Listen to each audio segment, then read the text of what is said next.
Welcome friends, আজকে আবার একটি রেসিপি নিয়ে হাজির হয়েছি শিল্পী কিচেনের পক্ষ থেকে।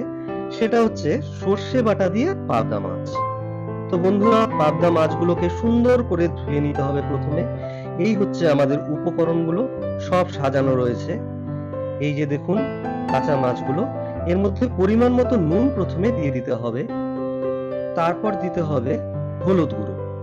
হলুদ গুঁড়োর পর জিরে বাটা। জিরে বাটার পরই চলে আসবে সর্ষে বাটা। তো সর্ষে বাটা দেওয়া হয়ে গেল।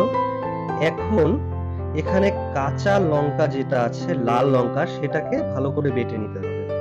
আর এখানে কিছু পরিমাণ তেল মিক্স করে মাছগুলোকে খুব সুন্দর করে মাখাতে হবে। মানে এমন ভাবে মাছগুলোকে মাখাতে হবে যাতে মশলাগুলো প্রত্যেকটি মাছের গায়ে সুন্দরভাবে লেগে থাকে। দেখুন খুব সুন্দর করে এটাকে মাখিয়ে নিতে হচ্ছে। প্রত্যেকটা মাছের গায়ে দেখুন লেগে যাচ্ছে। এভাবেই প্রথমে মাছটাকে মাখাবো।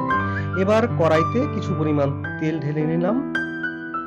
তারপর কালো জিরে তেলের মধ্যে হালকা হালকা ভাজা ভাজা, একটু ভাজা ভাজা করে নিলাম প্রথমে।